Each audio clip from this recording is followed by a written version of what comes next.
Hola, queridos amigos. Bienvenidos una vez más a Destinos Humanos.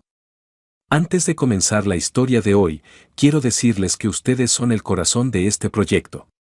Si disfrutan de lo que hacemos y tienen el deseo y la posibilidad de apoyarnos, los invito cordialmente a nuestra comunidad en Patreon. Allí compartiremos historias especiales y muy profundas que no saldrán en YouTube y podrán verlas antes que nadie y sin interrupciones. Su apoyo es lo que permite que estos relatos sigan cobrando vida. Muchas gracias de todo corazón. Nunca le dije a mi hijo lo que guardaba escondido dentro del reloj de antesala, ese gigante de roble que custodia el fondo de mi taller de reparación. Cuando Daniel se casó con una mujer que no veía el trabajo de toda mi vida como algo más que un simple número en un balance de cuentas, tomé una decisión. Me aseguraría de que cada paso que ella diera, cada intención oculta, quedara debidamente documentada. Una tarde de noviembre, mi asistente del taller, Gloria Sanz, me llamó desde la habitación trasera. Su voz era apenas un susurro que apenas lograba superar el tic-tac constante de las máquinas. Señor Iglesias, dijo Gloria, con la urgencia marcada en el rostro, tiene que venir a ver esto. Su nuera está aquí y está registrando su escritorio personal. Había estado esperando exactamente 18 meses para que llegara este momento. Todo lo que había preparado con discreción y paciencia, moviendo las piezas como si de un cronómetro suizo se tratase, estaba a punto de cambiar el rumbo de mi familia para siempre. Hay un tipo particular de silencio que se asienta sobre un taller de reparación de relojes después de que se marcha el último cliente por la puerta de la calle de las Huertas. No es el silencio del vacío o de la soledad, es más bien el silencio de un aliento contenido, una pausa necesaria entre latidos. Cada pieza en esos estantes está esperando. Esperando las manos expertas de alguien que las comprenda. Esperando recuperar su propósito original. He pasado 38 años de mi vida aprendiendo a escuchar la diferencia casi imperceptible entre un reloj que simplemente se ha detenido y uno que, en sus engranajes más profundos, se está muriendo. Los sonidos, se lo aseguro, no son los mismos. Mi nombre es Iker Iglesias. Tengo 66 años y la mayoría de los vecinos del barrio de las Letras, aquí en el corazón de Madrid, me conocen como el hombre capaz de devolverle la vida a cualquier guardatiempo que parezca perdido. La relojería Iglesias ha ocupado este mismo local, estrecho y de fachada de ladrillo visto, desde el año 1989. En el escaparate aún resiste el letrero pintado a mano que mi esposa, Miriam, hizo ella misma el año que inauguramos el negocio. Recuerdo verla trabajar con el pan de oro y un pincel de pelo de Marta finísimo que había pedido por catálogo. Tardó 3 días enteros en perfilar esas letras doradas. Jamás he permitido que las cambien, son el primer saludo que recibo cada mañana al subir el cierre. Por dentro, las paredes del local guardan mucho más que un simple inventario de piezas descatalogadas, guardan memoria viva. Hay relojes de bolsillo con los cristales agrietados por caídas de hace un siglo. Relojes de chimenea con las campanas dobladas que ya no saben sonar a las horas en punto. Relojes de pulsera traídos por nietos cuyos abuelos ya no están entre nosotros, pero que se niegan a aceptar que el tiempo de sus antepasados deje de latir en sus muñecas. Cada pieza me cuenta una historia. Cada engranaje gastado por el uso, cada corona pelada por los dedos de su dueño, cada muelle demasiado cansado para mantener la tensión de la cuerda. La gente cree que mi oficio es arreglar máquinas. Se equivocan. Lo que realmente hago es rebelarme contra la idea de que el tiempo se detenga para las cosas que de verdad importan. Mi taller está situado al fondo de la tienda, separado de la zona de atención al público por un mostrador de madera de nogal y una puerta adornada con una cortina de cuentas que Miriam compró en un mercadillo de artesanía allá por 1994. Ella decía que aquel detalle le daba carácter al lugar.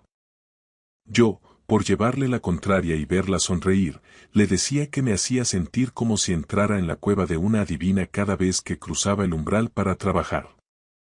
Se estuvo riendo casi una semana entera por aquella ocurrencia.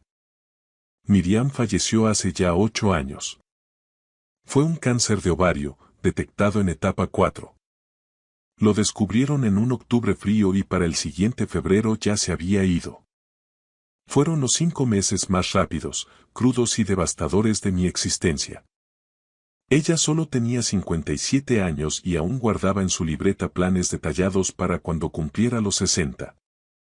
Me dejó muchas cosas en herencia cuando partió. Me dejó la tienda, el contrato de alquiler blindado y un libro de clientes que es la historia viva de este barrio desde hace 2 décadas. También me dejó su pincel de pan de oro, que todavía guardo envuelto con mimo en un paño de seda dentro del cajón superior de su escritorio. Pero, sobre todo, me dejó a nuestro hijo, Daniel. En aquel entonces tenía 26 años y ya apuntaba a ser el hombre íntegro del que ella siempre estuvo orgullosa. Y me dejó un reloj. Pero no uno cualquiera. Un reloj de sobremesa inglés, fabricado aproximadamente en 1880, con una caja de madera de frutal de un tono rojizo oscuro y una esfera de latón que marca las horas en números romanos, tal y como lo diseñó el maestro relojero original. Lo había adquirido en una subasta de una testamentaría el año antes de caer enferma. Miriam pasó 3 fines de semana completos restaurándolo ella misma en este mismo banco, algo totalmente inusual. Ella era contable de profesión, no relojera, prefería los balances a los muelles reales. Pero aquel reloj era distinto. Quiero entender qué es lo que te apasiona de este oficio, Iker, me decía mientras limpiaba los puentes del mecanismo. 2 días antes de que la ingresaran en el hospital por última vez, trajo el reloj de casa a la tienda y lo depositó con suma delicadeza en el estante que hay sobre mi puesto de trabajo. No dio explicaciones. Solo me sostuvo la mirada con esos ojos grises, tan firmes y serenos como siempre, y me dijo: Iker, este se queda aquí contigo. Y cuando llegue el momento oportuno, sabrás perfectamente qué hacer con él. En aquel momento, rodeado de botes de medicina, pensé que la morfina empezaba a nublarle el juicio. Me limité a sonreír y a prometerle que lo mantendría a buen recaudo. No comprendí la verdadera magnitud de sus palabras hasta que el tiempo, ese que yo tanto me empeño en reparar, me puso frente a la realidad de mi propia familia. Daniel era un buen chico. Quiero dejar esto sentado desde el principio, de forma clara y sin matices, porque todo lo que voy a relatar a continuación se vuelve turbio, y no quiero que esa verdad fundamental se pierda entre las complicaciones de los hechos. Daniel era un buen hijo que se convirtió en un hombre íntegro. Honesto, de una pieza, de los que todavía sostienen la puerta al pasar, recuerdan los nombres de los vecinos y aparecen sin que los llames justo cuando más los necesitas. Trabaja como ingeniero de caminos para una firma importante aquí en Madrid. Es meticuloso con los números y empático con la gente, son 2 habilidades que rara vez van de la mano, pero él tuvo la suerte de nacer bendecido con ambas. Tras la muerte de Miriam, Daniel no falló ni un solo domingo. Conducía hasta el barrio y desayunábamos juntos en la plaza de Santa Ana, viendo despertar a la ciudad entre cafés con leche y porras. Me ayudaba con las entregas más pesadas cuando la espalda me jugaba malas pasadas y jamás, en todos estos años, preguntó por el testamento ni mencionó una sola vez el dinero. Simplemente estaba allí. Al verlo, llegué a pensar que, a pesar de mis errores, algo habríamos hecho bien Miriam y yo. Sin embargo, en la primavera de hace 3 años, la vida de mi hijo dio un giro. Daniel conoció a una mujer llamada Beatriz Belmonte en una de esas cenas de gala que organiza su empresa para captar fondos benéficos. Beatriz tenía 31 años, una presencia afilada y trabajaba con éxito en el sector de la promoción inmobiliaria de lujo. Daniel la trajo a la relojería un sábado de abril, venía radiante, con ese orgullo ciego que solo el nuevo amor otorga a los hombres jóvenes, como si acabara de descubrir un tesoro que al resto del mundo se nos había pasado por alto. Beatriz era atractiva de una manera sumamente deliberada, dueña de esa elegancia madrileña que requiere un esfuerzo monumental para parecer natural y relajada. Me estrechó la mano con firmeza, envolviendo la mía con las suyas, y me aseguró con una sonrisa perfecta que la tienda le parecía absolutamente encantadora. Yo se lo agradecí con la cortesía que se le debe a la pareja de un hijo, pero no pude evitar fijarme en sus ojos. Mientras hablábamos, vi cómo su mirada escaneaba cada rincón de la habitación. Beatriz no estaba apreciando el encanto de la madera vieja o de los relojes centenarios, estaba haciendo cálculos. Reconocí esa mirada al instante porque la he visto 1000 veces. La tienen los tasadores de herencias y los abogados de sucesiones cuando entran en una casa tras un entierro. Es la mirada gélida de alguien que, antes incluso de saber qué historias esconden los objetos, ya los ha separado en columnas de activos y pasivos dentro de su cabeza. Lo noté, me dolió, pero decidí enterrar esa intuición. Quería estar equivocado. Quería convencerme de que solo era un viejo desconfiado y cascarrabias que necesitaba abrirle el corazón a la gente nueva. Se comprometieron en diciembre y se casaron el septiembre siguiente. Fue una celebración preciosa en un viñedo a las afueras de Madrid, bajo la luz dorada del atardecer castellano. Daniel no pudo evitar llorar cuando la vio aparecer al fondo del pasillo. Yo también lloré, pero mis lágrimas eran por Miriam, que tendría que haber estado allí, sentada a mi lado, para ver a nuestro hijo formar su propia familia. Durante los primeros meses de su matrimonio, me esforcé en convencerme de que mi primera impresión había sido un error de juicio. Beatriz parecía hacer feliz a Daniel, era organizada, decidida y tenía esa facilidad de palabra que las personas naturalmente tímidas, como mi hijo, necesitan para navegar por el mundo. Lo impulsaba profesionalmente y lo cuidaba de la forma en que una buena compañera debe hacerlo. Pero entonces llegó febrero. Apenas llevaban 5 meses casados cuando la música empezó a desafinar. Beatriz empezó a soltar preguntas, al principio de forma casual, como quien no quiere la cosa mientras tomábamos un vino. ¿Cuánto tiempo hacía que el edificio era de mi propiedad? ¿Cómo estaban subiendo los precios del suelo en la calle de las Huertas con la nueva peatonalización? ¿Había echado un vistazo a esos nuevos planes de pensiones para autónomos y pequeños empresarios? Preguntaba con ese tono que solo usa la gente que ya conoce las respuestas de antemano y solo está tanteando el terreno para ver cuánta información sueltas tú voluntariamente. Yo respondí con la cautela del que sabe que un muelle real puede saltar en cualquier momento. Dije que el edificio nos había dado mucho y que se había portado bien con nosotros a lo largo de las décadas. Le aclaré que no tenía la menor intención de vender y que Miriam y yo siempre habíamos soñado con que el negocio pasara a manos de Daniel algún día, si él así lo deseaba. Beatriz se limitó a sonreír, una sonrisa que no llegó a sus ojos, y sentenció: Por supuesto, Iker. Es un plan muy tierno. Escuchar la palabra tierno aplicada a un proyecto de vida de 38 años de esfuerzo y sacrificios compartidos no es, ni de lejos, un cumplido. Fue entonces cuando supe que el reloj de mi nuera marcaba un tiempo muy distinto al mío. Para cuando llegó marzo, Daniel empezó a mostrar un semblante distinto durante nuestras mañanas de domingo. Se le veía más callado de lo habitual, algo distraído, con la mirada perdida en el horizonte de los tejados de Madrid. Consultaba su teléfono móvil con una frecuencia que antes me habría parecido impensable. Una vez, mientras compartíamos unos churros, le pregunté si todo marchaba bien entre ellos y se limitó a responder: Sí, papá, solo es que estoy algo cansado por la obra del túnel. Sin embargo, la segunda vez que se lo pregunté, apenas 2 semanas más tarde, la respuesta fue distinta y más reveladora. Me confesó que Beatriz pensaba que estaba dedicando demasiadas horas al trabajo y que quería que empezaran a aprovechar sus fines de semana de una manera más intencional.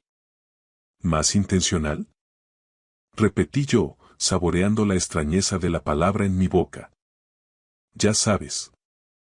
Dijo él, evitando por primera vez en su vida mirarme directamente a los ojos, se refiere a planear cosas con antelación.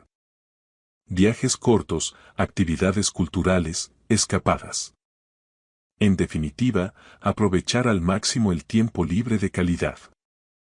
Entendí perfectamente lo que Daniel no se atrevía a decir en voz alta. Beatriz estaba moviendo las manecillas de su vida, alejándolo de su órbita familiar y atrayéndolo hacia la suya, domingo tras domingo, con la precisión de un cronógrafo. Las visitas, que antes eran sagradas, empezaron a espaciarse. Luego se volvieron ocasionales, sujetas a compromisos previos. Finalmente, cesaron por completo y fueron sustituidas por mensajes de WhatsApp, fríos y asépticos, que no son lo mismo que un abrazo o una charla cara a cara, y ambos lo sabíamos aunque calláramos por orgullo o por pena.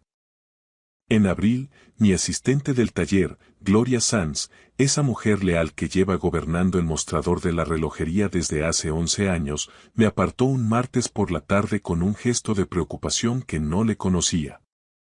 Señor Iglesias, dijo, usando ese tono formal que reserva exclusivamente para las noticias de gravedad, su nuera estuvo aquí ayer por la tarde, mientras usted se había acercado al almacén de fornituras para recoger unos repuestos de cuerda.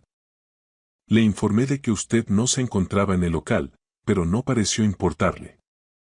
Dijo que solo quería echar un vistazo por puro sentimiento, por nostalgia de la tienda. Gloria hizo una pausa dramática, mirando hacia la cortina de cuentas que separaba los dos mundos del negocio. Fue a la habitación de atrás, señor Iglesias. Al taller. ¿Cuánto tiempo estuvo allí dentro, Gloria? Calculo que unos 12 minutos. Quizá algo más. Caminé hacia la parte trasera con el corazón latiéndome en las sienes. A simple vista, nada parecía haber sido perturbado, los relojes seguían en sus estantes y el aceite de relojero no se había derramado. Pero conozco ese taller como conozco las líneas de mis propias manos y los latidos de mi propio corazón. La caja de madera donde guardo las facturas antiguas estaba ligeramente descentrada respecto a la marca que siempre deja en el polvo del estante. El cajón del archivo metálico estaba medio centímetro más afuera de como yo lo dejo siempre al cerrar.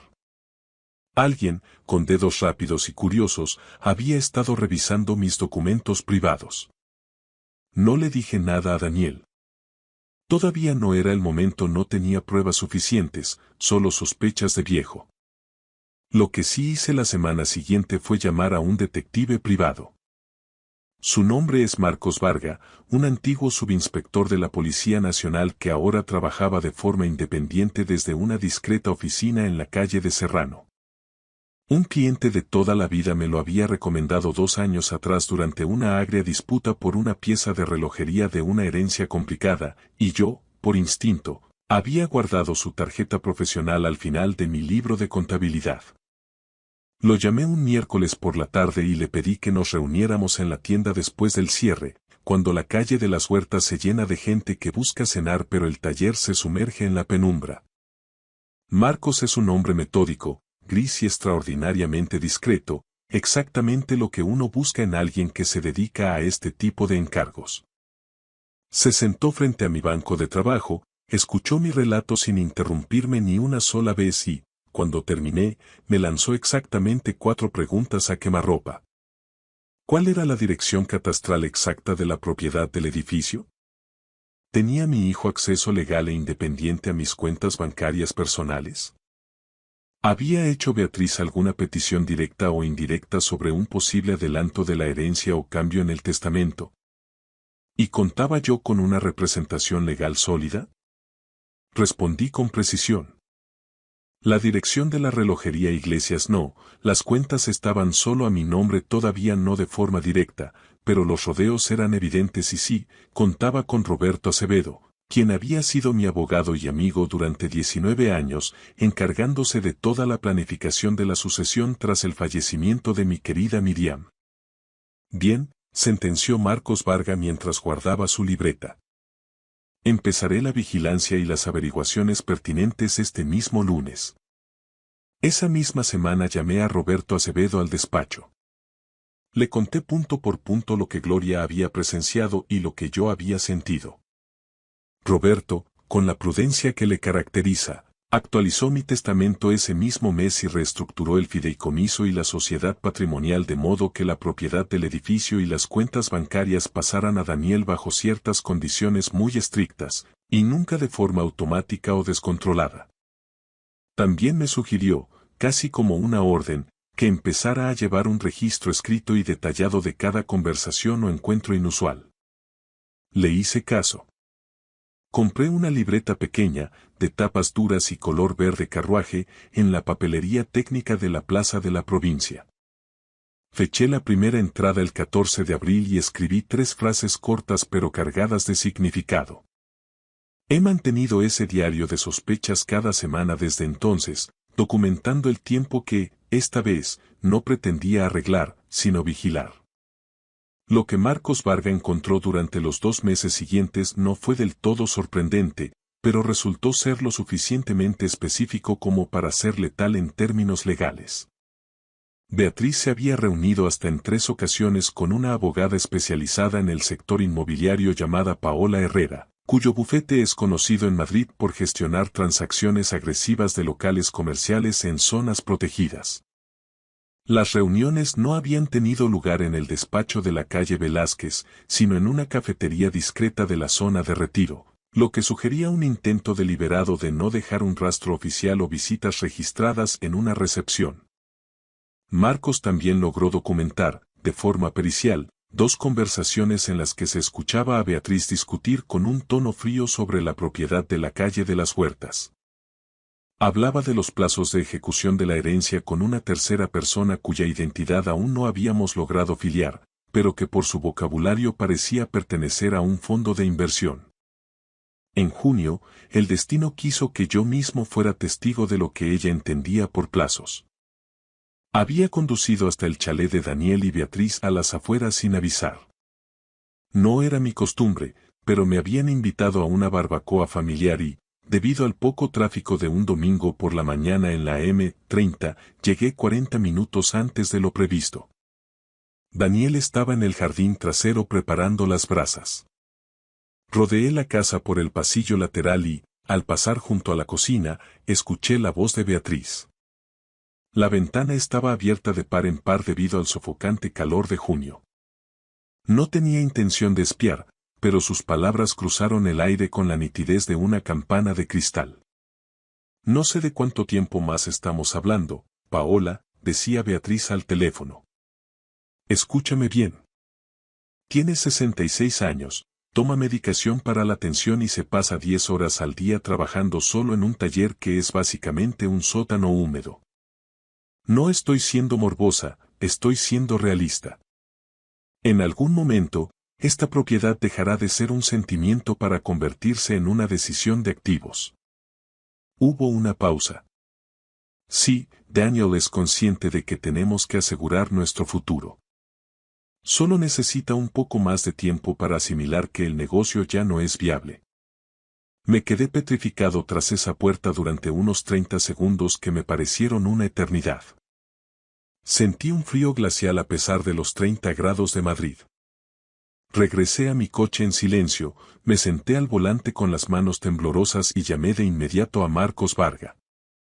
Le di el nombre de Paola Herrera y le repetí palabra por palabra lo que acababa de oír. Le dije que necesitaba documentos, no solo sospechas. La información llegó en apenas 2 semanas.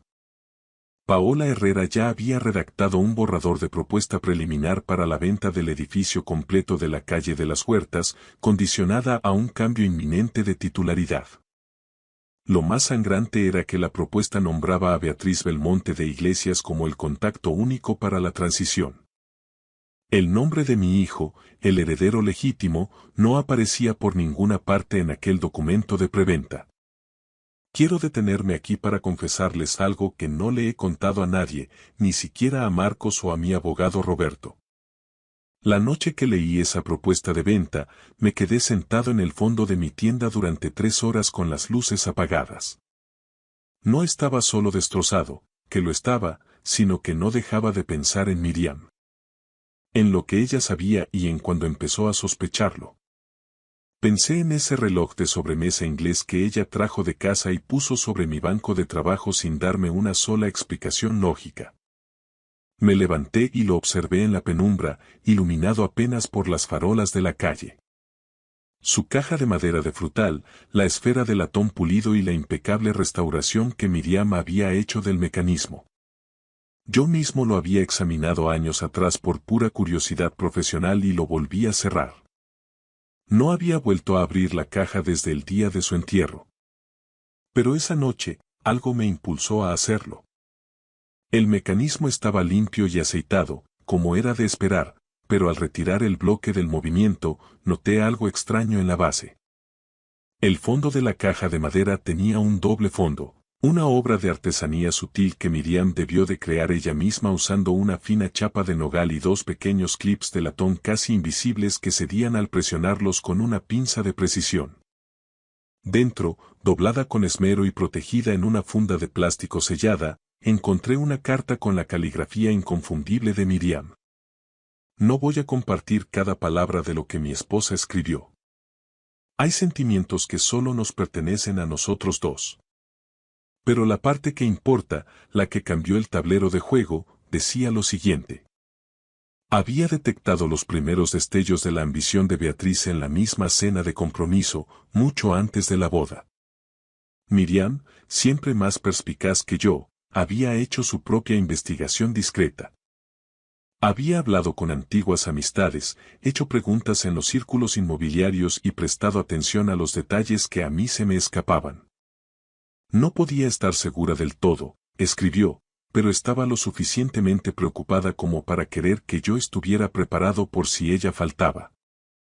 En ese doble fondo, había dejado documentación sobre sus hallazgos. Números de cuenta, un nombre anterior de Beatriz y una transacción turbia de una propiedad de hacía 4 años en la que Beatriz se había visto envuelta, terminando en un litigio legal por el control de una herencia familiar ajena. Y entonces leí la frase que se me quedó grabada a fuego. Iker, tú tienes el don de arreglar las cosas que se han roto.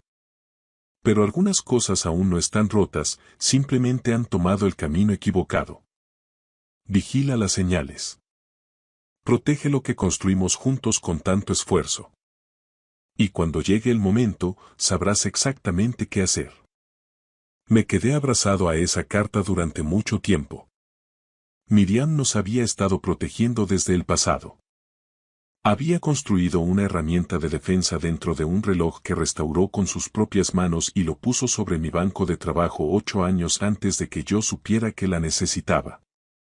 Había confiado en que mi instinto de relojero me llevaría a encontrarla en el momento justo. Saqué todos los papeles de aquel doble fondo y los añadí al dossier de evidencias que estaba montando con Marcos. Luego, doblé la carta con una reverencia, la devolví a su escondite secreto y cerré el reloj. El tic-tac parecía ahora más fuerte, más decidido. Ya no solo marcaba el tiempo, marcaba el inicio de mi respuesta. Los meses que siguieron a aquel descubrimiento fueron un estudio exhaustivo de una paciencia que yo mismo no sabía que poseía. Marcos Varga continuó con su labor de hormiga desde las sombras de la calle Serrano.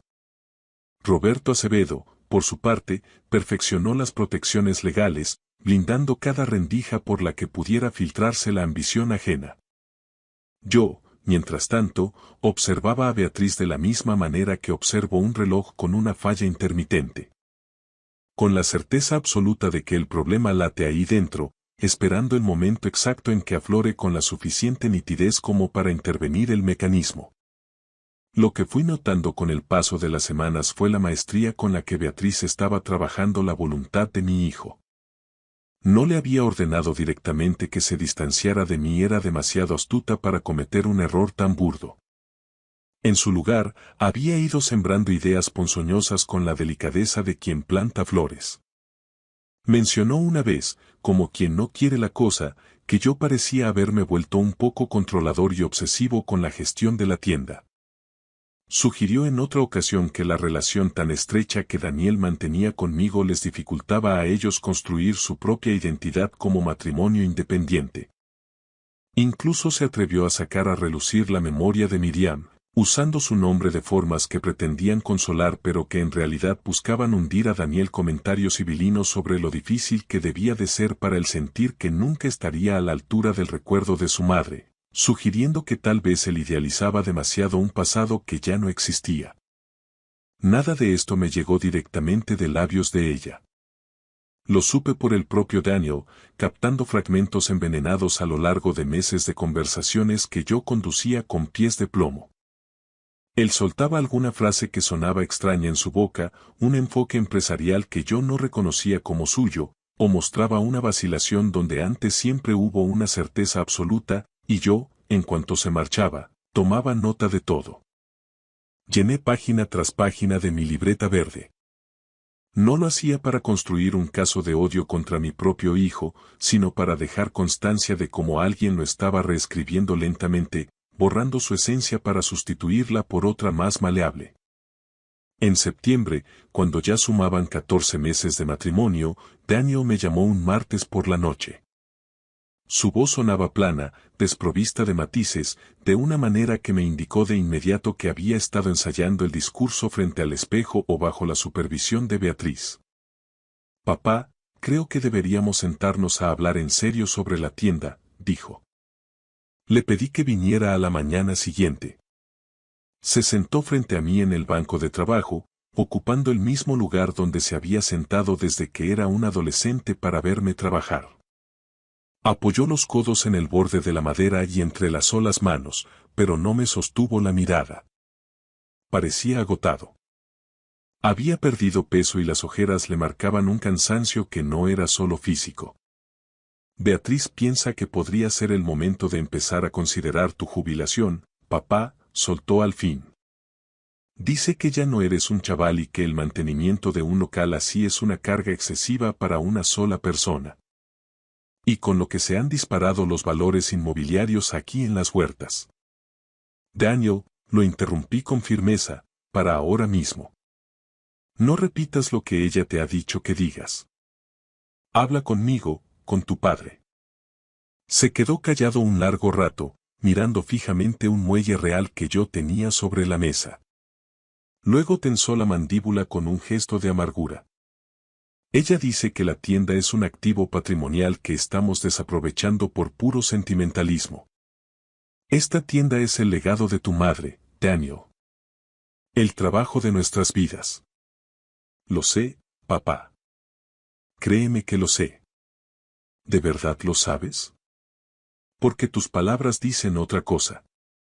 Me miró entonces y, por un instante fugaz, pude ver de nuevo a mi hijo, al Daniel de siempre, asomándose tras el muro que Beatriz había estado levantando durante el último año. Se le veía incierto, profundamente avergonzado, buscando un asidero que no lograba encontrar. Papá, yo no quiero perder la tienda, confesó en un susurro apenas audible. Es solo que... Ella hace que todo suene tan razonable, tan lógico desde el punto de vista financiero, que acabo por no saber qué es lo que realmente pienso yo. Me incliné hacia adelante, invadiendo su espacio personal para que me escuchara bien. Entonces te voy a pedir algo, y necesito que me escuches sin volver a casa y discutirlo con ella esta noche. ¿Eres capaz de hacer eso por mí? Él asintió con un leve movimiento de cabeza. Están ocurriendo cosas alrededor de este edificio y de este negocio que tú desconoces por completo. No estoy preparado para revelártelo todo todavía porque me faltan un par de piezas para completar el mecanismo. Pero necesito que confíes en mí de la misma manera que siempre confió tu madre. ¿Puedes darme ese voto de confianza? Daniel me sostuvo la mirada durante lo que pareció una eternidad. ¿Beatriz está involucrada en algo de eso? Preguntó con temor. Dame 3 semanas más. Solo 21 días. No le gustó la respuesta, pero terminó aceptando. Esas 3 semanas fueron el periodo en el que todo el engranaje encajó definitivamente. Marcos Varga obtuvo la documentación definitiva que nos faltaba. Una grabación de una llamada entre Beatriz y Paola Herrera en la que se discutía la relojería Iglesias como un activo listo para liquidación, supeditado únicamente a lo que Beatriz describía cínicamente como el momento de la transferencia forzosa. En esa misma conversación, Beatriz mencionó que mi medicación para la hipertensión había sido objeto de consulta con un contacto que ella tenía en la oficina de la Mutua de Seguros, y que estaba vigilando de cerca la evolución del cuadro clínico. Estaba rastreando mi historial médico a través de mis seguros, violando toda privacidad. Tenía a alguien infiltrado en la oficina, una mujer a la que conocía de una operación inmobiliaria previa, que le facilitaba ilegalmente información confidencial que no tenía derecho a conocer. Tanto Roberto como Marcos fueron tajantes. Aquello era constitutivo de delito y debíamos denunciar de inmediato. Pero yo les dije. Todavía no. Falta un último detalle. La pieza final la puso Gloria. Un jueves por la tarde, mientras yo me encontraba fuera realizando una tasación de un reloj de pared en casa de un cliente, Beatriz entró en la tienda. Le dijo a Gloria que venía a recoger unos documentos para Daniel. Gloria, siguiendo mis instrucciones, le respondió que tendría que esperar en la zona de atención al público. Beatriz aceptó, pero al poco rato pidió usar el servicio, que está ubicado al fondo, tras el taller. Gloria la dejó pasar. Beatriz no salió de allí hasta pasados 14 minutos. Lo que ella no sabía era que yo había instalado una microcámara sobre el banco de trabajo apenas una semana antes. Vi la grabación esa misma noche, con el estómago revuelto. Beatriz había ido directa a mi archivador personal. Había abierto el segundo cajón, localizado el expediente de mis seguros y fotografiado 3 páginas con su teléfono. Luego, se había quedado de pie ante mi banco de trabajo, observando el reloj de sobremesa inglés durante casi 30 segundos. Lo levantó, le dio la vuelta buscando alguna marca, y lo volvió a dejar en su sitio con un gesto de desdén. No encontró el doble fondo. No encontró el secreto de Miriam. Ese fue el preciso instante en que llamé a Roberto Acevedo y pronuncié las palabras que llevaban meses madurando en mi garganta. Ha llegado la hora. Activa el protocolo. Llamé a Daniel un viernes por la mañana. Le dije con firmeza que quería organizar una cena, nosotros 3, en una de las terrazas cubiertas cerca de la Plaza de Santa Ana, un lugar con soledad al que habíamos acudido en familia para celebrar ocasiones importantes. Reservé una mesa privada, al fondo. Le adelanté que tenía algo crucial que compartir sobre el futuro de la relojería Iglesias y sobre mi propio testamento. Me devolvió la llamada apenas una hora después. Beatriz, siempre alerta, había preguntado cuál era el motivo exacto de la convocatoria. Cuando él le mencionó que yo quería tratar temas de planificación sucesoria, ella respondió que le parecía una idea maravillosa y que estaba deseando que llegara el momento de poner orden en los asuntos familiares. Le confirmé que la cena sería en 6 días. Daniel añadió que Beatriz parecía entusiasmada con la invitación. Yo solo le pedí una cosa. Hijo, confía en mí.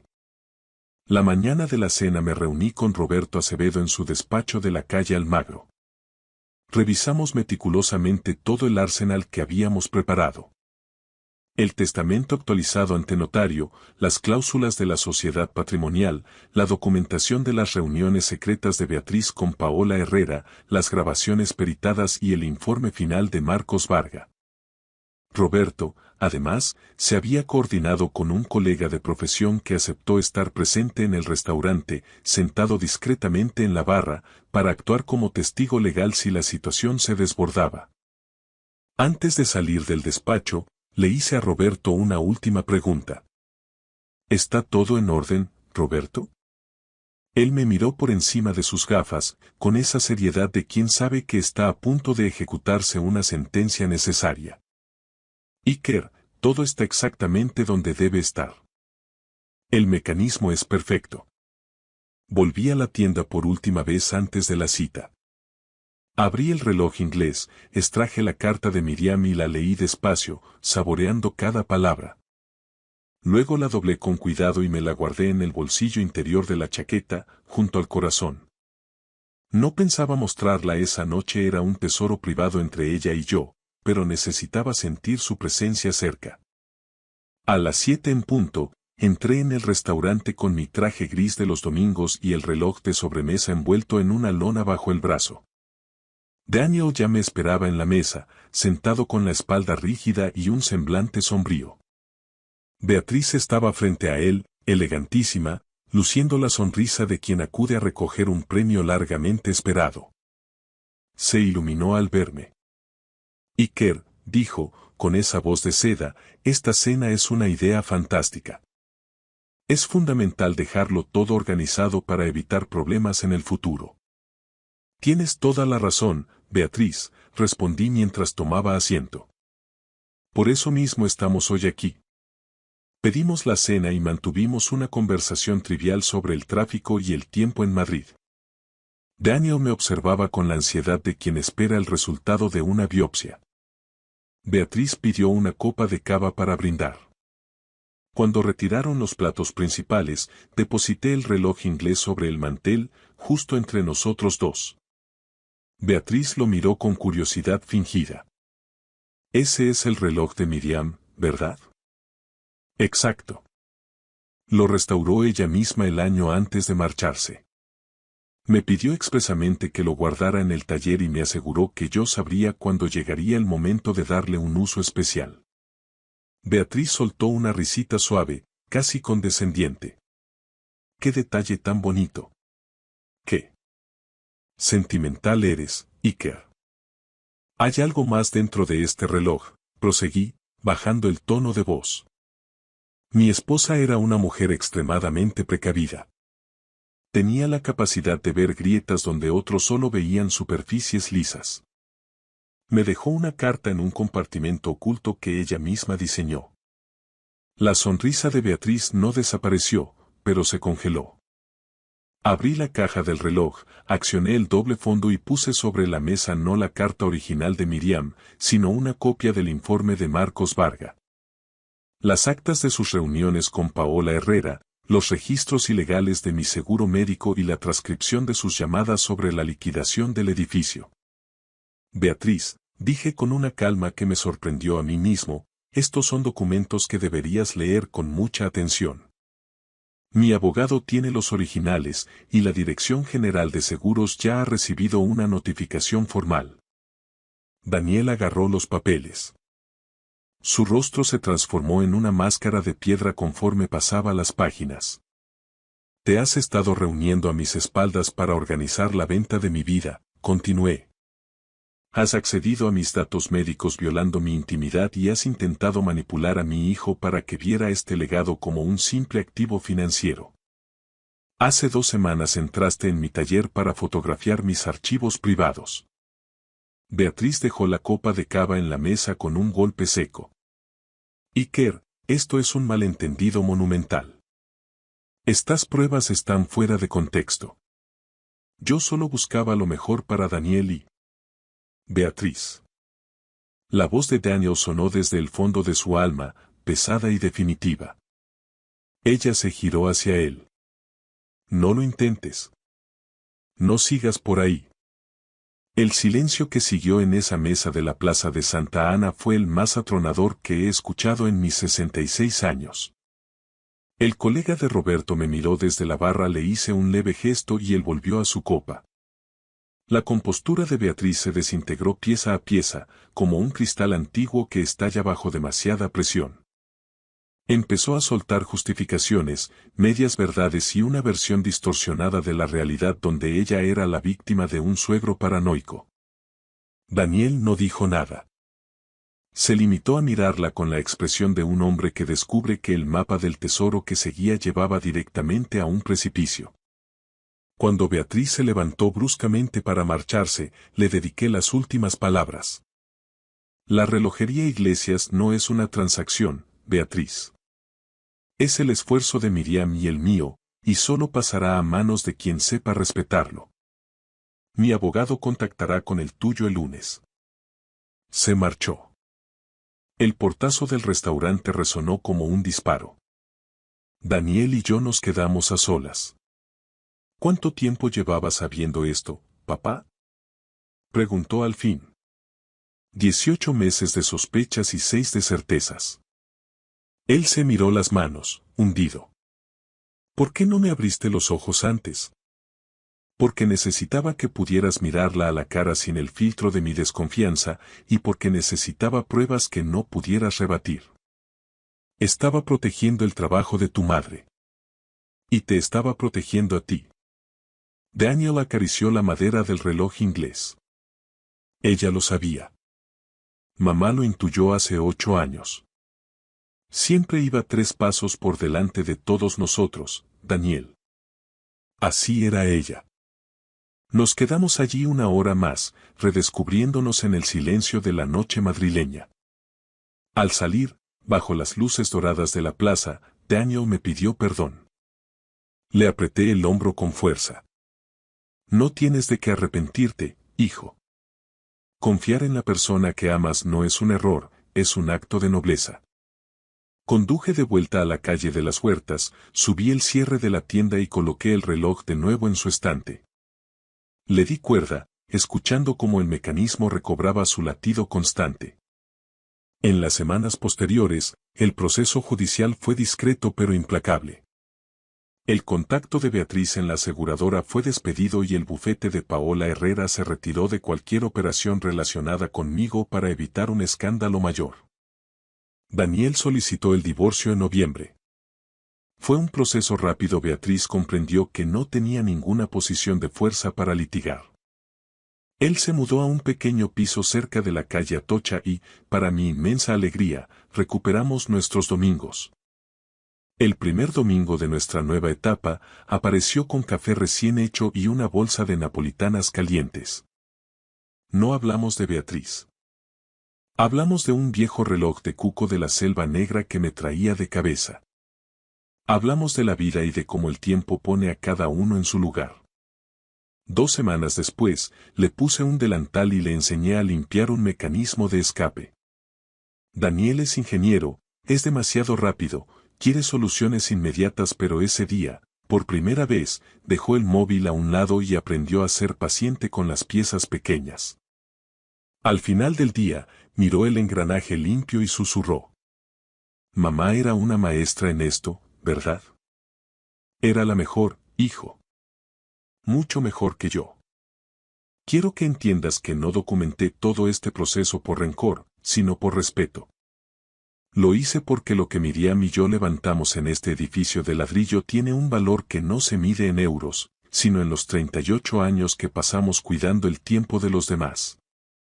La codicia nunca llega gritando, llega con modales, con preguntas que parecen razonables y tratando de hacerte sentir un anciano desfasado. No lo permitas. Confía en quienes te quieren sin hacer números. Mi nombre es Iker Iglesias. Arreglo relojes y, a veces, tengo la suerte de arreglar familias.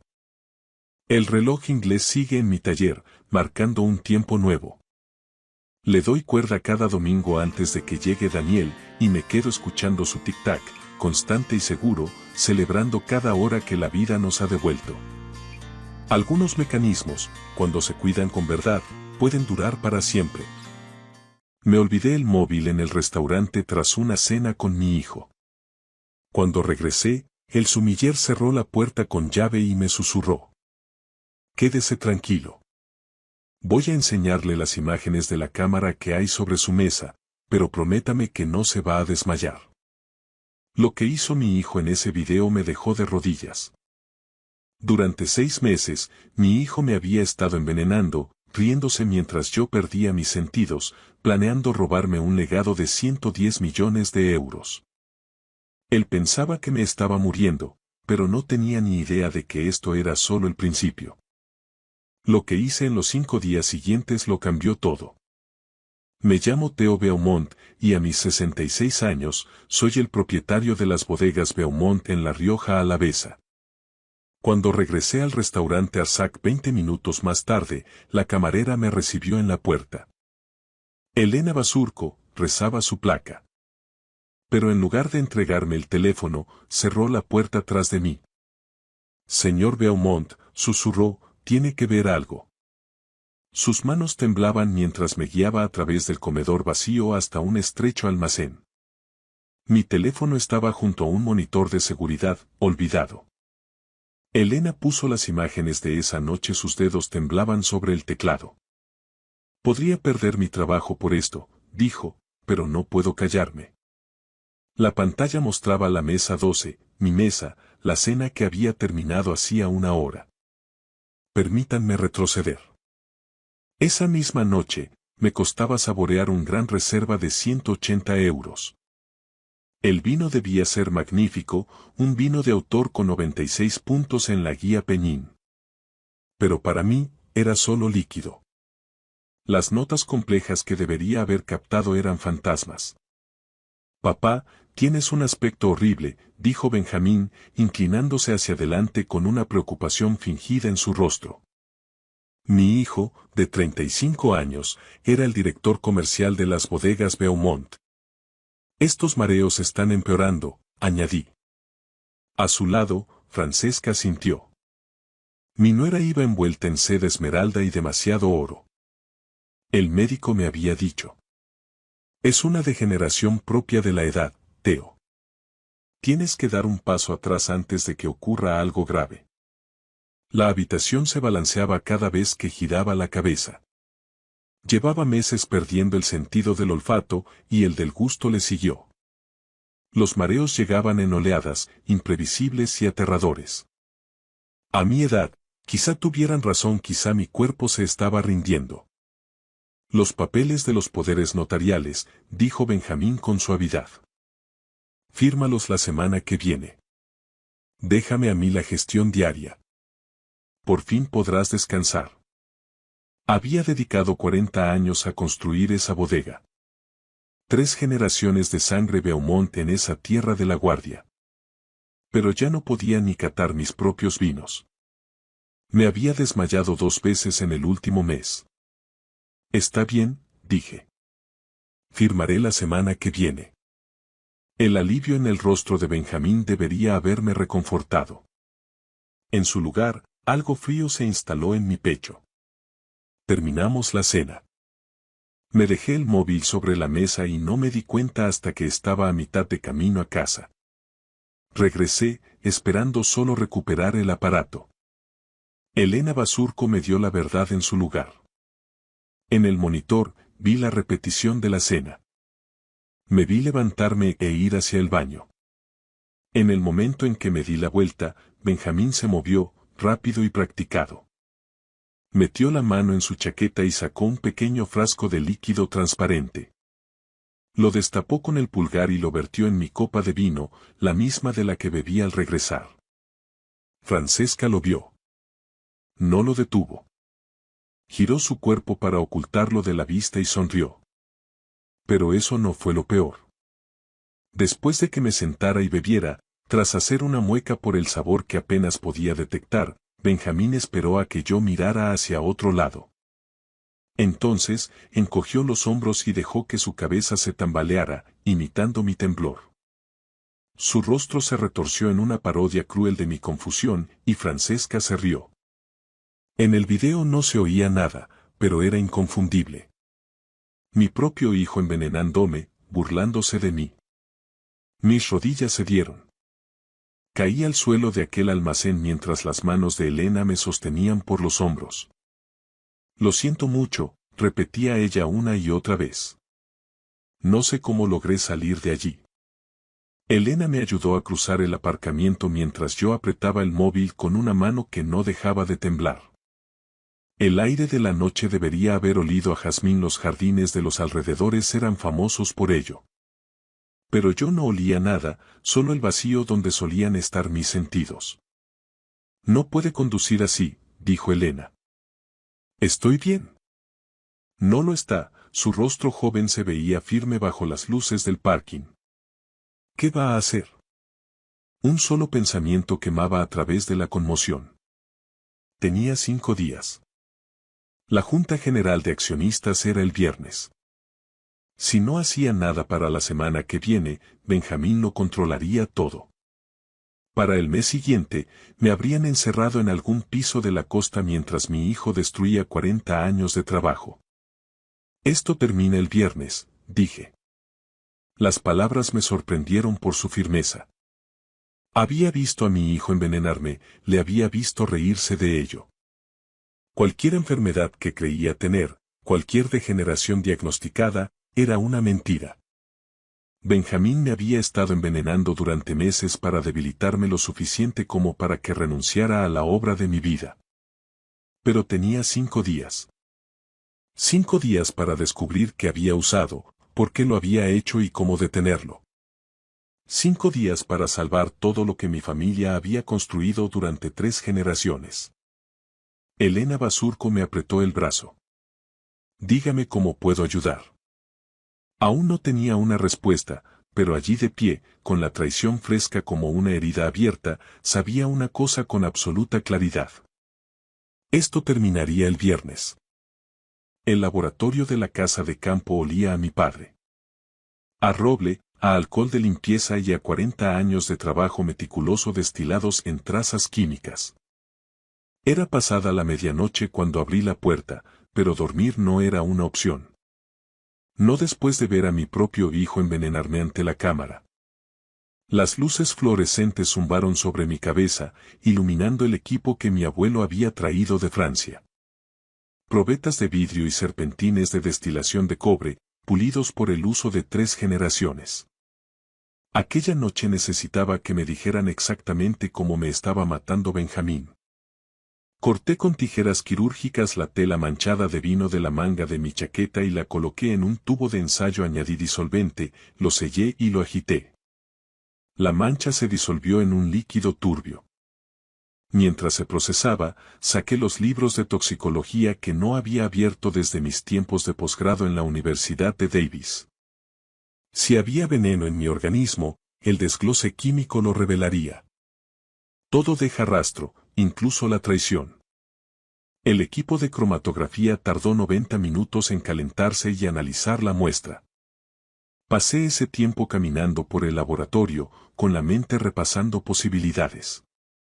¿Qué compuesto podía destruir el gusto y el olfato sin matar directamente? ¿Qué haría que un médico diagnosticara una degeneración senil en lugar de un envenenamiento? Cuando por fin salió el informe, tuve mi respuesta. 2 picos químicos, nítidos e inconfundibles. Quelante de zinc, un compuesto que se une al zinc en el torrente sanguíneo y lo elimina a través de los riñones, y un bloqueador de receptores de sulfitos, química industrial utilizada en las pruebas de producción de vino, nunca destinada al consumo humano. Juntos eran brillantes. Malvados, pero brillantes. La deficiencia de zinc destruía el gusto y el olfato, imitando gradualmente el envejecimiento natural. El bloqueador de sulfitos atacaba específicamente los receptores que detectan los compuestos del vino, saboteando el único sentido sobre el que había construido toda mi vida. No estaba perdiendo el paladar por la edad, sino porque Benjamín lo estaba desmantelando sistemáticamente. El descubrimiento más importante. Ambos compuestos eran temporales. Si dejaba de exponerme y me suplementaba con zinc, mis sentidos volverían lenta pero completamente.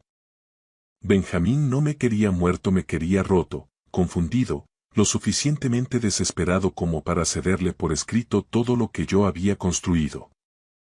Salí del laboratorio y fui a la casa principal. Benjamín y Francesca se habían ido a su piso de San Sebastián después de la cena. Mantienen un lugar en la ciudad y visitan la finca 3 o 4 veces por semana. La casa era mía. Empecé por la cocina. Los botes de vitaminas que Benjamín me había dado hacía 3 meses estaban alegremente colocados en el armario. Fuerza de la naturaleza.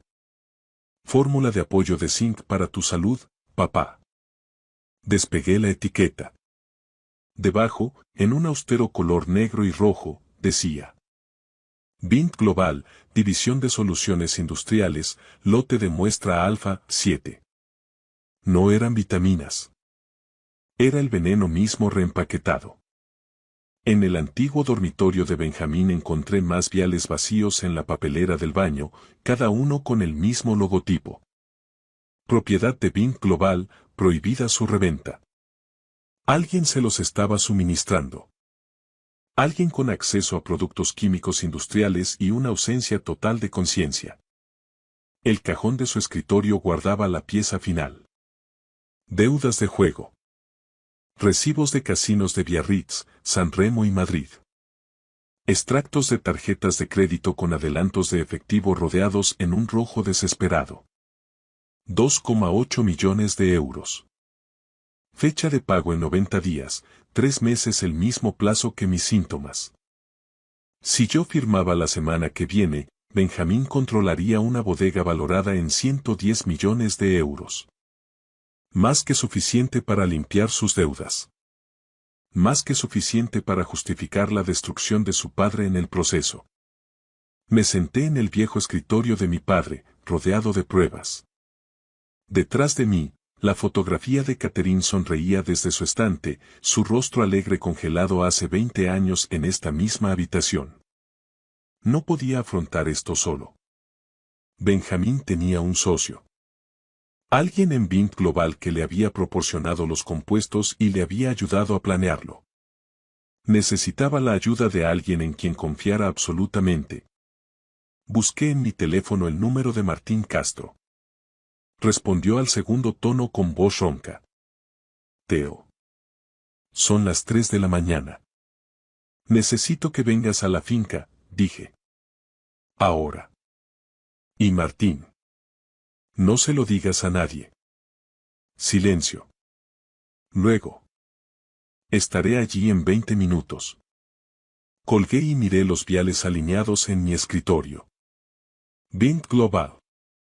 Para el viernes sabría quiénes eran, y ellos aprenderían lo que pasa cuando vas a por un Beaumont. El sábado por la mañana, hice la llamada que pondría todo en movimiento.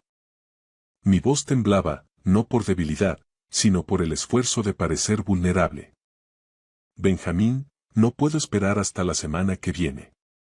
Ven hoy, trae los papeles. Hubo un silencio al otro lado de la línea. Papá. ¿Estás seguro? Suenas. Comenzó él, con cautela. Me he despertado y no podía ni oler el café, dejé que mi voz se quebrara. Nada. Ni rastro de amargor. Todo se ha ido, hijo. Escuché una conversación amortiguada de su lado. Cuando Benjamín volvió al teléfono, su voz era suave, con una excitación apenas contenida. Estaremos allí a las 2. Gracias, papá. Hice que mis palabras sonaran a rendición. Solo quiero que esto acabe. Llegó puntualmente a las 2 con Francesca y una caja de una pastelería fina de Logroño. Los documentos del poder notarial estaban impecables dentro de una carpeta de cuero. Los recibí en bata de baño, dejando que mi mano temblara visiblemente al apoyarme en el marco de la puerta. Los ojos de Benjamín brillaron. Papá, tienes un aspecto terrible. Me siento fatal, respondí mientras caminaba arrastrando los pies hacia el salón. ¿Qué es ese olor? Algo se quema. Francesca dejó la caja sobre la mesa de centro. Es tarta de chocolate, Teo. Tu favorita. Me incliné sobre ella y retrocedí bruscamente. Eso no es chocolate. Huele a neumático quemado, a productos químicos. ¿Estáis intentando envenenarme? La mano de Benjamín buscó mi hombro con una firmeza hipócrita. Papá, tu nariz está confundida. Firmemos esto para que puedas descansar de una vez. Extendió los documentos sobre la mesa. Un poder notarial general en papel color crema con el sello de su abogado en la parte inferior. Mi nombre esperaba una firma. Alargué la mano hacia el bolígrafo, fingí buscar mis gafas de lectura y las tiré al suelo. Al intentar incorporarme, mi codo golpeó la jarra de agua de cristal. El cristal chocó contra la caoba. El agua inundó los documentos, la tinta empezó a correrse y el sello a disolverse. Benjamín se lanzó hacia adelante, pero fue demasiado tarde. El poder notarial estaba arruinado.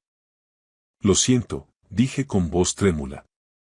Mis manos ya no funcionan. Él se quedó de pie sujetando el papel empapado, con el rostro pasando por una transición de rabia contenida a una paciencia forzada. No pasa nada, dijo entre dientes. Imprimiremos unos nuevos el lunes. No. En la oficina, el viernes. Lo miré con los ojos nublados por una fingida confusión. En la Junta General de Accionistas, con todos presentes. Si voy a renunciar a 40 años de mi vida, quiero testigos para que todos sepan que fue mi elección. Benjamín miró a Francesca. Ella asintió levemente. Los testigos harían que fuera más difícil impugnar el documento más tarde. Está bien, papá. El viernes en la Junta. Se marcharon poco después. Vigilé cómo su coche desaparecía por el camino de entrada y luego esperé a que oscureciera. Martín llegó pasadas las 11, aparcando detrás del viejo granero.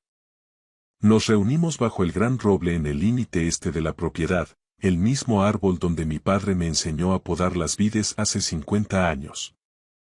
¿De qué se trata todo esto? La voz de Martín estaba cargada de preocupación. Le entregué uno de los viales. Mi hijo me está envenenando, sentencié. Esto es lo que está usando. Martín sostuvo el frasco bajo la luz de la luna y luego me miró.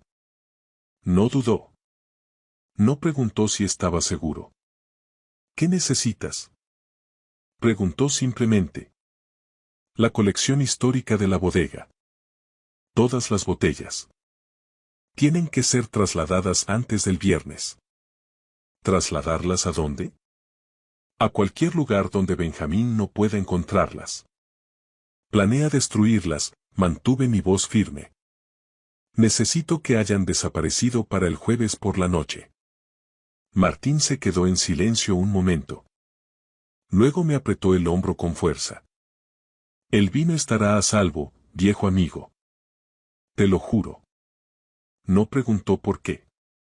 35 años juntos significaban confianza sin explicaciones, pero vi la comprensión en sus ojos. Sabía que lo que le pedía podía costarle todo si fallábamos. El jueves por la noche, repetí. Martina sintió y desapareció en la oscuridad. Me quedé solo bajo el roble, mirando hacia la casa donde mi hijo había intentado robarme la vida. Faltaban 4 días para el viernes. El final de la partida había comenzado. Durante 4 días, interpreté el papel del patriarca moribundo. Arrastraba los pies cuando me vigilaban, fingía torpeza con las copas de vino y dejaba que vieran exactamente lo que querían ver. Pero a solas en el laboratorio, me estaba curando. Bebía soluciones ricas en zinc 3 veces al día y me desintoxicaba con carbón activado y cardo mariano. Para el lunes, ya podía notar el amargor en mi café. El martes, las barricas de roble de la bodega volvieron a oler a roble, no a nada. Lo mantuve oculto. Cuando Benjamín me visitaba, y lo hacía a menudo, rodeándome como un buitre a la espera de la muerte, yo me aseguraba de entrecerrar los ojos ante etiquetas que podía leer perfectamente y olía el vino solo para declarar que no tenía aroma. Él se volvió confiado, descuidado. El miércoles por la tarde, me senté en el salón fingiendo una cabezada mientras Benjamín paseaba por el jardín con el teléfono pegado a la oreja. Pensaba que las puertas acristaladas estaban cerradas, pero yo las había dejado abiertas 1 centímetro. Su voz llegaba con total claridad. El viernes por la noche entran los camiones cisterna, decía. Tendremos cuadrillas trabajando todo el fin de semana. Vaciarlo todo. Cada barril, cada botella. Hubo un silencio mientras escuchaba. Me da igual lo que valga en una subasta, su voz se volvió cortante. Necesito liquidez inmediata. El casino no va a esperar. Procesadlo todo como base industrial. Nadie tiene por qué saber que estamos tirando 30 millones de euros en vino de colección por el desagüe. Mis manos se tensaron en el reposabrazos. Sí, el viejo firma el viernes por la mañana, continuó. Después de eso, la finca es mía. Cambiaremos la marca antes de final de mes. Vuestra línea fresca y limpia estará en los estantes para Navidad. Créeme, Theo Beaumont no sabrá que le ha golpeado. Para cuando se dé cuenta de lo que estamos haciendo, estará demasiado senil para detenerlo. La llamada terminó. Benjamín volvió a entrar, me vio dormido en el sillón y sonrió. Más tarde esa noche, mientras Benjamín se duchaba arriba, fui a su habitación. Su maletín estaba sobre la cama, sin cerrar, arrogante o estúpido, tal vez ambas cosas. Dentro encontré la propuesta del cambio de marca. La primera página mostraba mi logotipo, la elegante letra B entrelazada con vides que mi abuelo diseñó en 1952, tachada con una gran X roja. La siguiente página me revolvió el estómago. Un nuevo logo en naranja y verde chillón, con una fuente tosca que gritaba: Beaumont Fresh and Clean. Debajo, los prototipos del producto. Mis botellas de cristal soplado a mano, recipientes que una vez albergaron la esencia de La Rioja, ahora llenos de un líquido azul neón. Las etiquetas decían: limpiador multiusos para baños, gel potente para el inodoro, desatascador de tuberías de máxima potencia, el aroma de la limpieza por Beaumont. Estaban convirtiendo 3 generaciones de artesanía en productos químicos para el váter. Mi nombre, la memoria de Catherine, el legado de mi padre. Todo reducido a anuncios de desinfectantes. Recordé la foto de Catherine en el laboratorio, su cara sonriente mientras me ayudaba a mezclar la cosecha de 1998. Esta es especial, Theo, me dijo entonces. La gente recordará este vino mucho después de que nos hayamos ido. Ahora lo recordarían como desatascador. Cerré el maletín con las manos firmes a pesar de la rabia que me quemaba por dentro. Benjamín quería tirar el trabajo de mi vida por el sumidero. El jueves por la noche vendrían los camiones. Él aún no lo sabía, pero su preciada colección, cada botella que planeaba destruir, iba a desaparecer. Yo me encargaría de ello. Y el viernes por la mañana, cuando descubriera lo que había hecho, cuando estuviera en esas bodegas vacías rodeado de nada más que su propia codicia, yo estaría allí para ver su rostro. Mis 4 días de hacerme el débil casi habían terminado. El jueves por la noche recuperaríamos lo que era mío. Las bodegas siempre se habían sentido como una catedral, con muros de piedra tan gruesos como siglos de historia y un aire fresco y quieto, perfumado con roble tomillo. Aquella noche, sin embargo, parecía una cámara acorazada que estábamos robando, con la diferencia de que les estábamos robando a unos ladrones. A las 11 en punto, el camión refrigerado de Martín retrocedió hasta la entrada de la bodega con los faros apagados. 3 trabajadores del viñedo bajaron con rostros sombríos. Nadie pronunció una palabra. Trabajamos en silencio, con el tintineo del cristal y las botellas deslizándose con cuidado de sus estantes de madera. 40 años de mi vida estaban alineados en esas paredes de piedra. Cada cosecha era un recuerdo atrapado en vidrio. El 1974 que Catherine y yo elaboramos durante nuestro verano de luna de miel. El 1982 que ganó el oro en el concurso internacional de París. El 1998 que la crítica seguía llamando mi obra maestra definitiva. Y el 1987, el año del nacimiento de Benjamín. Había elaborado 20 cajas de aquella cosecha y guardado cada botella. Se suponía que se abrirían en momentos clave. El día de su boda, el nacimiento de su primer hijo, la tarde en que asumiera el mando de la bodega con orgullo en lugar de veneno. Celebraciones que ahora nunca ocurrirían.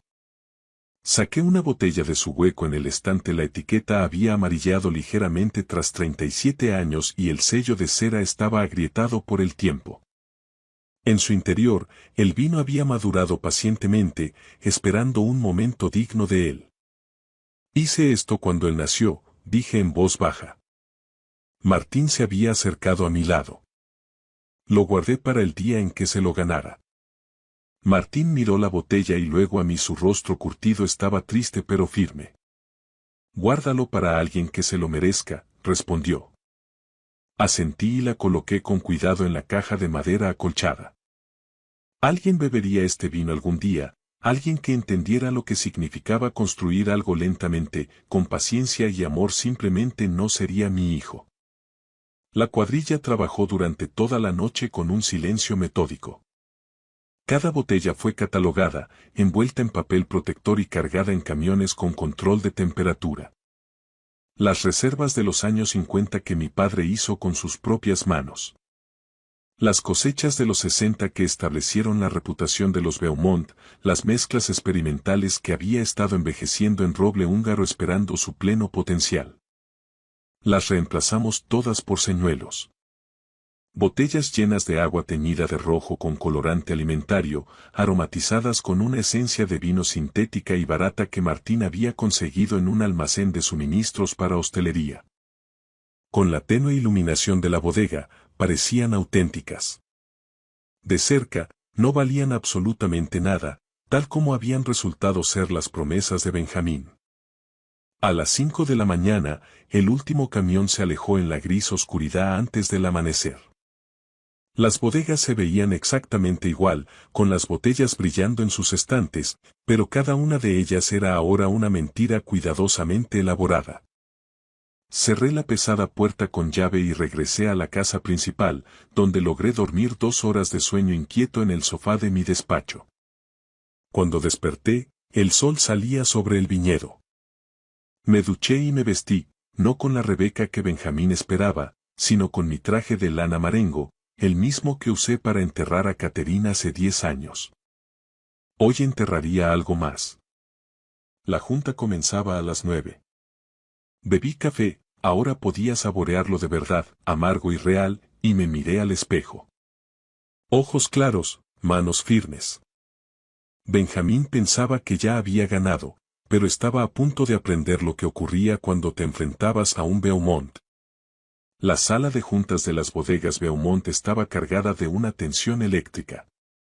Benjamín estaba sentado a la cabecera de la mesa de caoba, flanqueado por 2 abogados con trajes grises y expresiones de acero. Francesca estaba en una esquina, revisando su reloj de pulsera Cartier cada 30 segundos. Cuando entré, Benjamín se puso en pie, forzando una sonrisa de compasión. «Papá, qué alegría verte con ánimos», dijo, extendiendo los documentos. «Firmemos esto rápido para que puedas volver a descansar. Ya sabes, el notario tiene prisa». Me senté lentamente. Miré a los miembros de la junta, hombres y mujeres que habían trabajado conmigo durante décadas. Todos bajaron la mirada, confundidos por mi aparente fragilidad. Antes de firmar, dije, y mi voz sonó profunda, sin el temblor de los días anteriores, quiero hacer un brindis. Por el futuro de Beaumont. Benjamín parpadeó, sorprendido. «Papá, no estás en condiciones de beber». «Es solo un sorbo, hijo. Una última catá antes de retirarme. Traed la botella que dejamos ayer en la oficina. La cosecha de tu nacimiento». Benjamín asintió a Francesca, con una mirada triunfal. Ella trajo la botella y sirvió el líquido en 2 copas de cristal de Bohemia. Benjamín levantó la suya. «Por el legado», dijo él.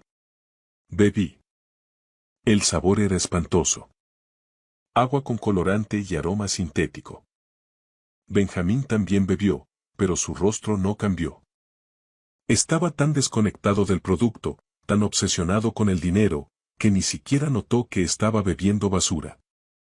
«Sabe a victoria, ¿verdad, Benjamín?», pregunté suavemente. «Es excelente, papá». «Como siempre». Dejé la copa sobre la mesa. El sonido del cristal contra la madera fue como un disparo. «Mientes. Este vino es agua sucia. Lo sé porque yo mismo vacié las bodegas anoche». El silencio que siguió fue absoluto. Benjamín se quedó helado, con la copa a medio camino de la mesa. «¿De qué estás hablando?», tartamudeó. «Sé lo de Vin Global. Sé lo del limpiador de baños». Me puse en pie, y esta vez mi presencia llenó la sala. «Sé que me has estado envenenando con quelantes de zinc para robarme la empresa y pagar tus deudas de juego en Biarritz». Francesca palideció. Los abogados de Benjamín empezaron a recoger sus papeles frenéticamente. «¿Estás loco?», gritó Benjamín, perdiendo los estribos. Está senil. Llamad a un médico. No será necesario, dije, sacando mi móvil. Elena Basurco, del restaurante Arzac, ha entregado las grabaciones de seguridad a la Guardia Civil. Y Martín Castro ha testificado sobre el traslado del inventario real. No tienes nada, Benjamín. Ni el vino, ni la empresa, ni mi perdón. En ese momento, la puerta de la sala se abrió. No eran médicos. Eran dos agentes de la Guardia Civil. Benjamín intentó balbucear una defensa, pero cuando vio el informe del laboratorio forense sobre la mesa, se desplomó en su silla. Su imperio de papel y veneno se había desmoronado en 5 minutos. Mientras se lo llevaban, ni siquiera pude mirarlo a los ojos. No sentía odio, solo una profunda y gélida tristeza. Meses después, sentado en el porche de la finca, miro hacia los viñedos. Las cepas están brotando de nuevo, estirándose hacia la luz, haciendo lo que deben hacer. Mis sentidos han vuelto por completo, el aire huele a tierra mojada y a esperanza. Mi historia es una de esas crónicas de abuelos que dejan un regusto agridulce. No seáis como yo. No dediquéis 40 años a construir un imperio de 110 millones de euros para daros cuenta de que el veneno más mortal se sirve en vuestra propia mesa. Mi lección fue dolorosa. Nunca confundáis la sangre compartida con los valores compartidos. Dios me dio el paladar para crear vinos de clase mundial, pero mi propia ceguera casi permite que mi hijo convirtiera ese don en desinfectante para váteres. Si no fuera por la valentía de Elena Basurco, habría terminado mis días pudriéndome en un apartamento solitario, despojado de mi dignidad. No esperéis a perder los sentidos para notar el hedor de la codicia a vuestro alrededor. La vida acabará siendo una de esas historias que se cuentan a la siguiente generación. Aseguraos de que la vuestra sea una historia de resiliencia y no una tragedia de confianza mal depositada. Gracias por escuchar mi historia hasta el final. Si resonó contigo, dale like, escribe en los comentarios qué fue lo que más te tocó y no olvides decir de dónde eres. Suscríbete al canal, vienen muchas más historias.